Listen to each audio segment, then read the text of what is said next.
اللہ کی قسم جھک جانے میں جو عزت ہے وہ سر اٹھانے میں نہیں ہے، چپ رہنے میں جو سکون ہے وہ جواب دینے میں نہیں ہے۔ ایک عورت نے پوچھا یا رسول اللہ میرے خامند کا میرے اوپر کیا حق ہے؟ آپ نے فرمایا تیرے خامند کے جسم پہ پھوڑے نکل آئیں اور ان میں گندا پانی جمع ہو جائے اور تو زبان سے چاٹ چاٹ کے اس کے زخم صاف کرے تو بھی تو نے خامند کا حق ادا نہیں کیا۔ دونوں کو بیلنس کیا ہے۔ بہترین مسلمان وہ ہے جس کا بیوی کے ساتھ اچھا سلوک ہو۔ جب تک آپ کو صبر اور برداشت کرنا نہیں آئے گا آپ کی زندگی خوبصورت نہیں ہو سکتی۔ غصے کو پینا سیکھو، غصے کو دبانا سیکھو، غصے کے وقت چپ رہنا سیکھو تو آپ کی زندگی بڑی خوبصورت ہو جائے گی۔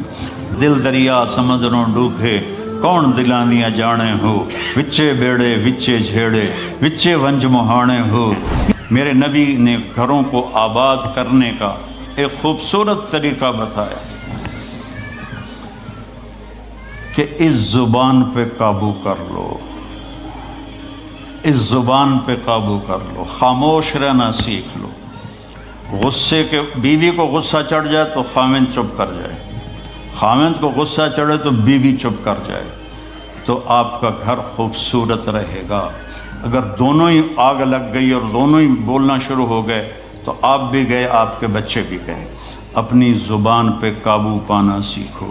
ہماری ایک دھوبن تھی ماسی شریفہ، فوت ہوگی بیچاری، وہ تھی بڑی لڑاکی، چھوٹے قادی آئی تو چنگا شرلی پٹاخہ ہے، تو وہ آئی میری بہن کے پاس، کہتی بی بی میریاں نوواں میرے نال بڑا لڑدیاں، لڑتی آپ تھی، میریاں نوواں میرے نال بڑا لڑدیاں، میں نے کوئی تویز دے کہ ساریاں میریاں نوکر بن جانا۔ اب میری بہن کو تو پتہ تھا کہ ماشاءاللہ آپ سوا سیر ہے، تو میری بہن تویز گنڈے کا ہمارے ملک میں بڑا رواج ہے، تو ایسے الٹی سیدھے لکیریں لگا کے نا تو رول کر کے چھوٹا سا بنا کے نا کہا کہ ماسی جب تیری لڑائی ہونے لگے تو یہ تعویذ تم نے یہاں رکھ لینا اور چک مار لینا ایسے، اور اس کو گرنے نہیں دینا، گر گیا تو وہ تیری خیر کوئی نہیں۔ اور اس نے کیا کیا، اس کو چپ کروانے کا طریقہ، تو تعویذ کی تو بڑی اہمیت ہوتی ہے۔ تو ایک ہفتے کے بعد آ گئی، بی بی تو بڑا چنگا تعویذ دیتا، ساری لڑائی ختم ہو گئی کیونکہ ماسی شریفہ چپ ہو گئی۔ تو یہ سب ان عورتوں کو بھی تعویذ دیتا ہوں، ماسی شریفہ والا آپ کو بھی دیتا ہوں۔ ماسی شریفہ والا تعویذ لے لو، آپ کی زندگی بڑی خوشحال ہو جائے گی۔ اللہ کی قسم جھک جانے میں جو عزت ہے وہ سر اٹھانے میں نہیں ہے، چپ رہنے میں جو سکون ہے وہ جواب دینے میں نہیں ہے۔ آپ خاموش رہنا سیکھو، آپ اپنے بچوں کو عزت دینا سیکھو، اپنے بچوں کو ٹائم دیا کرو۔ یہاں مرد کی بھی جاب ہے، عورت کی بھی جاب ہے، تو بچے نظر انداز ہوتے ہیں، ان کو ٹائم دو۔ میرے نبی نے فرمایا اکرموا اولادکم، اپنی اولاد کو عزت دو، اور آپ نے فرمایا خیرکم خیرکم لأہلہ، سب سے بہترین مسلمان وہ ہے جو بیوی سے اچھا سلوک کرے۔ اور ایک عورت نے پوچھا یا رسول اللہ میرے خامند کا میرے اوپر کیا حق ہے؟ آپ نے فرمایا تیرے خامند کے جسم پہ پھوڑے نکل آئیں اور ان میں گندا پانی جمع ہو جائے اور تو زبان سے چاٹ چاٹ کے اس کے زخم صاف کرے تو بھی تو نے خامند کا حق ادا نہیں کیا۔ دونوں کو بیلنس کیا ہے۔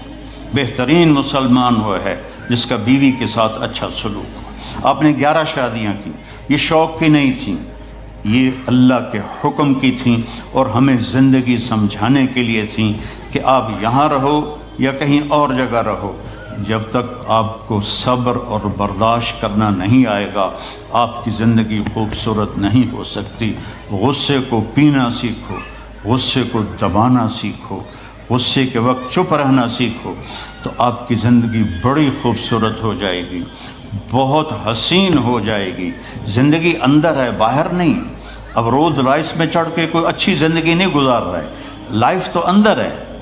دل دریا سمندروں ڈوبے کون دلاندیاں جانے ہو، وچے بیڑے وچے جھیڑے وچے ونج مہانے ہو۔ یہ اندر ہے، لائف اندر ہے۔ اور کیا لطف انجمن کا جب دل ہی بجھ گیا ہو، جب اندر بجھا ہوا ہو تو پھر باہر کی چیزیں کوئی مزہ نہیں دیتی۔ عاصم کے مرنے کے بعد ہمیں کوئی شے اچھی نہیں لگتی، حالانکہ لائف ہر نعمت موجود ہے، سب کچھ موجود ہے۔ میرے بیٹے کا نام عاصم تھا جو فوت ہوا ابھی، جب 36 سال کی عمر میں، تو کوئی شے اچھی نہیں لگتی کہ اندر ویرانی آ گئی۔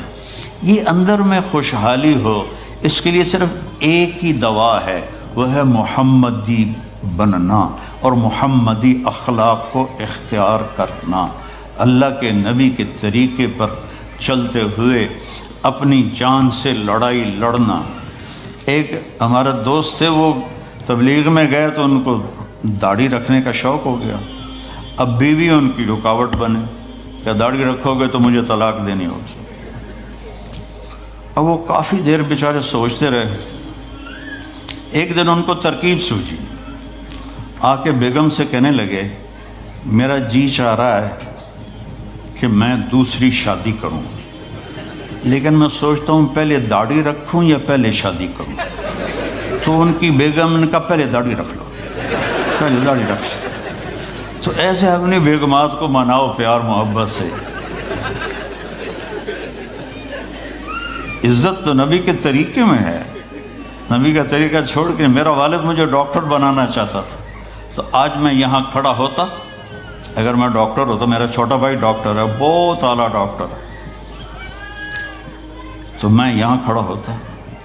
مجھے یہاں میرے نبی کا طریقہ لے کر آیا ہے، میرے نبی کی سنت لے کر آئی ہے، میرے نبی کی زندگی لے کر آئی ہے، اور آپ جس محبت سے تشریف لائے ہیں اس کے پیچھے میرے نبی کی زندگی ہے۔ تو اللہ کی قسم عزتوں کا خزانہ ہے میرے نبی کی پاکیزہ زندگی۔ تو آپ نے ہمیں پوری زندگی گزار کے دکھایا۔ حضرت عائشہ کی دلداری فرما رہے ہیں، عائشہ انہو لیہون علی ان اریتک زوجتی فی الجنہ، عائشہ مجھے تو جب سے پتہ چلا ہے تو جنت میں میری بیوی ہے، میرے لیے تو مرنا ہی آسان ہو گیا ہے۔ بھلا جس نے رب کو دیکھا ہو اس کے لیے کسی اور کی حاجت رہ جاتی ہے؟ باقی یہ صرف دلداری کے لیے تھا۔ ایک دوسرے کی تعریف کرو، ایک دوسرے کے لیے اظہار محبت کرو۔ آج کا ماحول ایسا ہے، بیگم سے کہو گے آئی لو یو، کی خیرت ہے کی ہے، وہ تم سے کہے گی آئی لو یو تو تم بھی پوچھو گے خیرت ہے، کوئی چکر تو نہیں آ رہے۔ اظہار کرو، اظہار محبت کرو، اس سے آپ کے پاؤنڈنگ ہوگی۔ اولاد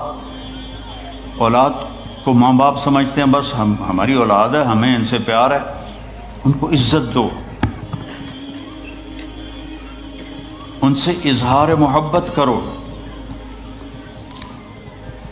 ڈاکٹر عبدالحی صاحب ایک بڑے بزرگ گزرے ہیں، وہ اپنے ایک مرید کے ہاں کھانے پہ گئے تو پوچھنے لگے کھانا کس نے بنایا؟ تو مرید نے کہا جی میری بیگم نے بنایا۔ کہا اس کو بلاؤ۔ ان کی بیگم آ گئی تو فرمانے لگے بیٹی آپ کا کھانا کھایا بہت ہی اچھا تھا، بہت مزے کا تھا۔ وہ رونے لگی دھاڑ دھاڑ۔ تو وہ ڈاکٹر صاحب پریشان ہو گئے کہ بیٹی خیریت تو ہے، کیا ہوا؟ تو وہ کہنے لگی حضرت آپ کے مرید کے پاس مجھے 30 برس ہو گئے، 30 سال، کبھی ایک دن اس نے میری کسی چیز کی تعریف نہیں کی۔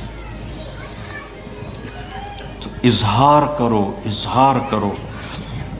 حضرت فاطمہ وہاں سے دروازے میں داخل ہو رہی ہیں، آپ کمرے میں بیٹھے ہوئے ہیں یا لیٹے ہوئے ہیں یا کرسی پر ہیں یا زمین پر ہے، جو ہی حضرت فاطمہ تھے تو اب ایسے تیزی سے آگے بڑھتے تھے، وہیں نہیں کھڑے رہتے تھے، اور ایسے حضرت فاطمہ کا ہاتھ پکڑ لیتے تھے اور اس کو یہاں بوسہ دیتے تھے، اور کبھی ماتھے کا بوسہ لیتے تھے، پھر ہاتھ پکڑے پکڑے ان کو ایسے لاتے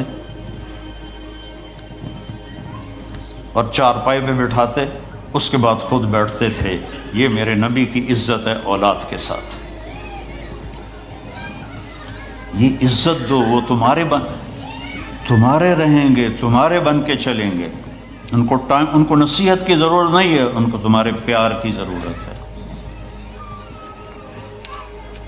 اور جب اللہ کے نبی حضرت فاطمہ کے گھر جاتے تو حضرت فاطمہ یہ کرتی تھی، وہ کھڑی ہو جاتی، آگے بڑھ کر اللہ کے نبی کے ماتھے کا بوسہ لیتی، پھر ان کا ہاتھ پکڑ کے ان کو چارپائی پہ بٹھاتی، پھر خود نیچے بیٹھتی تھیں۔ تو اظہار بہت بڑی دوا ہے، بہت بڑی غذا ہے۔ انسان محتاج ہوتا ہے اچھے کیے کہ وہ تعریف چاہتا ہے، خوشامد نہیں ہے، خوشامد حرام ہے، اور تعریف واجب ہے کہ اس کی حوصلہ افزائی کرو۔ تو یہ آپ کے بڑے گھر سے اور بڑی گاڑیوں سے آپ کی زندگی خوبصورت نہیں بنے گی، نبی پاک صلی اللہ علیہ وسلم کی مبارک زندگی کو اپنانے سے آپ کی زندگی خوبصورت بنے گی۔ باقی سب دھوکہ ہے، میرے رب کی قسم، سب فریب ہے۔ کچھ سال پہلے یہاں سے کوئی بڑے تاجر کی بیگم گئیں وہاں لاہور، تو مجھے انہوں نے ملنے کی خواہش ظاہر کی، تو ملانے والے نے کہا کہ یہ خاتون کے جو خامد ہیں وہ پاؤنڈ میں اربوں پتی ہیں، پاؤنڈ میں۔ ٹھیک ہے، وہ آ گئی اور آ کے رونا شروع کر دیا کہ لوگ مجھے سمجھتے ہیں میں بڑی خوش قسمت ہوں، بڑی دولت ہے، بڑی گاڑیاں ہیں، لیکن میں سب کو کیا کروں، میرے خامد کا سلوک ہی اچھا نہیں۔ ہر شے اس نے زیرو کر دی کہ سلوک اچھا نہیں۔ اس کے چند دن بعد ایک اور واقعہ پیش آیا۔ ایک نوجوان میرے پاس آیا کہ حضرت اللہ نے دنیا کی ہر دولت دی ہے، ہر شے دی ہے، لیکن میری بیوی کی زبان 30 فٹ لمبی، میں کہ 29.5 فٹ کٹ دے باقی ران دے، کہ اس کی زبان بڑی لمبی ہے، میں تنگ، اگر بچے نہ ہوتے تو میں اس کو طلاق دے دیتا۔ تو بھائی بہنوں، بچوں بچیوں، اگر زندگی کو خوبصورت بنانا ہے تو نبی کا طریقہ ہے، اللہ کی قسم اس کے سوا کوئی طریقہ نہیں۔